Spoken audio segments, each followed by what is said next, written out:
Hi folks, welcome to Crisco's Corner. Unfiltered commentary, and not your truth, the real truth. Please like, share, and subscribe. And as always, thank you for your support.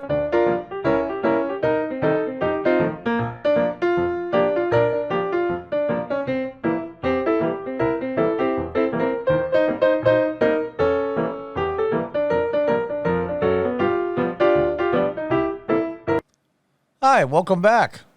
From the Washington Examiner. The racialists are raging because they are afraid. Now, I got to say, racialist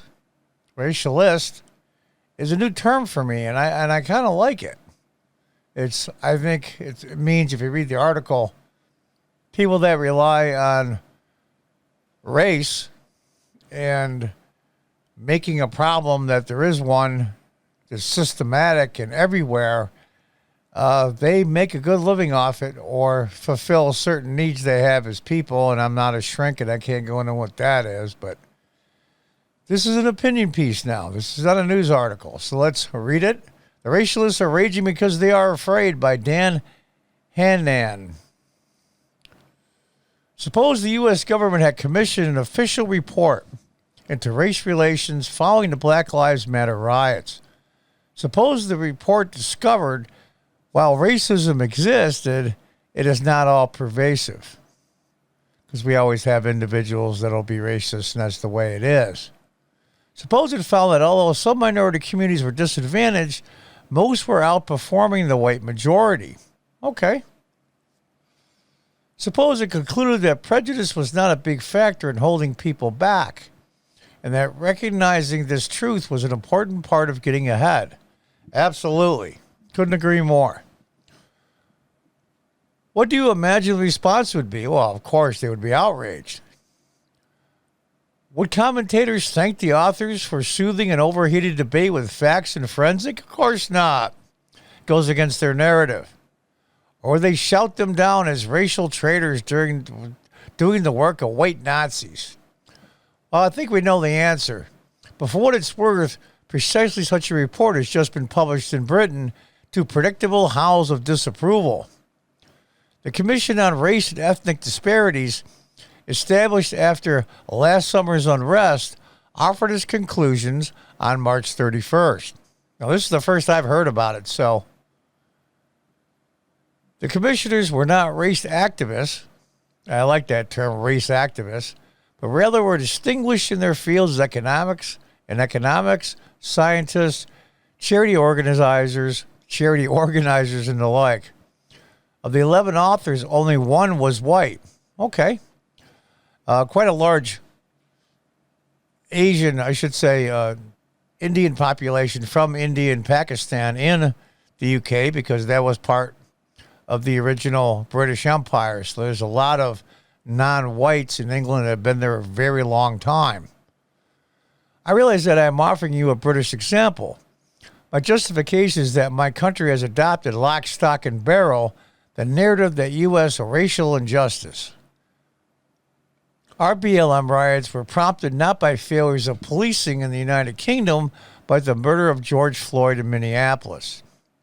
So pervasive is the soft power of woke America that night after night, leftist agitators in London were shouting, "Hands up, don't shoot," at unarmed British coppers. Yeah, as we all know, the regular beat cops in England do not carry firearms. This unhesitating acceptance of an American culture references predetermined the response to the report. Its authors were Uncle Toms and House Negroes. One Labor member of Parliament posted a reference to findings alongside an image of a Klansman in front of a burning cross. See? This has nothing to do with Britain. Nothing. Hands up, don't shoot. Their cops aren't armed. So this means it's cult-like indoctrination. So no matter what you say and do, you're going to get the same response, no matter what the results are of any survey or anything that you do. It was a reminder that most of the entire English-speaking world sees racial questions through the prism of the civil rights battles in the American South. A subculture, which, as historian Ed West puts it, was an anomalous to the Western civilization as Sparta was to ancient Greece. The Ku Klux Klan, Uncle Tom, segregation, voter suppression. What have these things got to do with us here in Hampshire? Or come to think of it, with people in New Hampshire. Selma is far removed politically and historically from most of the United States. It is from the rest of Anglosphere. Yet we seem determined that every child should enter the world with a set of pre-existing debts or grievances on the basis of vague physical resemblance to people who lived in another time and place. No one in such a climate wants to hear that. All things considered, race relations in Britain are pretty good and continue to improve, as they are anywhere in the West, including the U.S. The Commission presented a mass of data. Oh, I'm sure. This is Britain, and it's a lot of government agencies involved. They accumulated tons of data. For example, non-white children do better than average at school, and among younger workers, there is no income disparity. Yeah, because they're all starting at the bottom of the workforce. But that seemed only to enrage its critics all the more. Yeah, like the heads up don't shoot to an unarmed British cop. It's the indoctrination of the cult. BBC News led, not with the report itself, but with the supposedly widespread anger that it had provoked. The truth provokes people. This is dangerous. A Cambridge professor, Priyamvada Gobel, was at first incredulous that the chairman of the commission, a London educator who had helped hundreds of disadvantaged black children to top universities, could truly be Dr. Tony Sewell. When his credentials were established beyond doubt, he responded, "Fair enough. Even Dr. Goebbels had a research PhD." And there you have it. This is not uniquely an American situation or phenomenon. The leftists, progressives, cultists, I'll call them, it's an ideology steeped deep in Marxism, in socialism, and they've been indoctrinated. It's not the country itself, it's where it is. And these people believe this stuff. I mean, what kind of an ass would say to another person of color, fair enough, even Dr. Goebbels had a research PhD, because it's going against their narrative. Now, many racialists, as he calls them, make very, very, very good livings.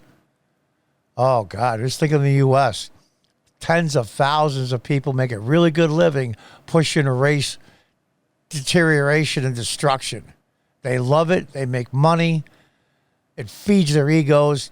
But for the average BLM member, or just the nice people that think that they're actually a legit organization that cares about black people, they use their better nature. I won't call them useful idiots because a lot of them aren't. But they've been drilled in their heads since they were kids that the U.S.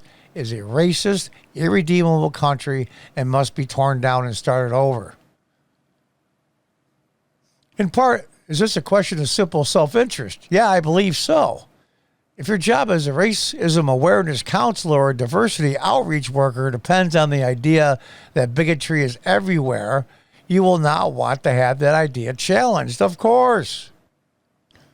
The current orthodoxy is so entrenched that any optimism, however moderately phrased, however grounded in data, strikes a jarring note. Underneath the anger, though, I detect anxiety, and I've been saying this for a long time. These progressives and leftists, even though they're bat crap crazy, and many of them are just delusional, I call them flat earthers, they see that their way they're doing things is doomed. And they're trying to get as much done as possible, and like the U.S. with the new laws in Congress. Trying to make that universal ballot, mail-in voting, and all kinds of other stuff so they have a permanent control on power, at least for a generation, maybe longer. But they're seeing that the jig is up. That even though they control all of social media, 90% of cable news, the internet's a double-edged sword. Even though there's huge censorship here on YouTube and other platforms, Facebook, Twitter, Instagram, the word's getting out, or I should say the truth is getting out. And the truth getting out is their doom. Underneath the anger, though, I detect anxiety. Exactly. Could it be that race professionals fear that their views are not especially widely shared among people of any ethnic background? I just saw a video on Liberty Hangout. I forgot the young lady's name. They call her the Gun Girl. She interviewed a lot of people in Florida concerning ID for voting. All of them were non-white. All of them said that's ridiculous. One guy hemmed and hawed and didn't want to answer, but eventually he said that was ridiculous. You have to show ID for tons of other stuff, and nobody screams racism. And if the fact everybody has to show ID and just not non-whites automatically makes it not racist. And these are all people of color. Basically, I would say early 20s through. The one lady was probably late 30s, excuse me. I have no idea as I write these words whether you, the reader, are black, brown, or white. So let me phrase it this way. Think of your non-white friends as co-workers. Are they as determined as the paid grievance mongers to see everything in terms of racism? Do they tell their children that the system is irredeemably rigged against them, or do they encourage them to work hard and get on? All true. Here's the last statement of the piece. Is very telling, actually. All revolutionaries need to make up in furor what they lack in numbers. Why assume this lot is any different? That's right. They seem like they're the majority because of the fact that they make the most noise. And I'm being kind when I say noise. I've seen a lot of the detail in new Georgia laws, and I think actually Republicans, because the governor wouldn't go along with it, actually gave up too much. But it's a damn good compromise. I think it leans a little bit left, to be honest with you. They had drop boxes. 2019, they were 0. They have some now, but only in where you can vote. Election polling places, not scattered everywhere.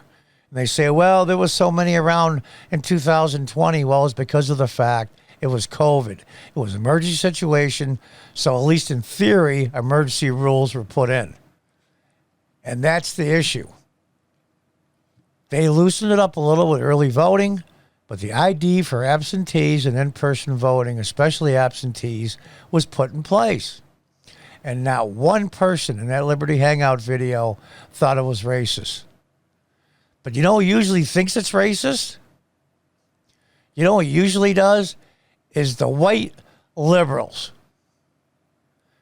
who think that people of color are just too dumb, are just incapable of getting on the internet or fighting the DMV or any other government agency or office to get an ID.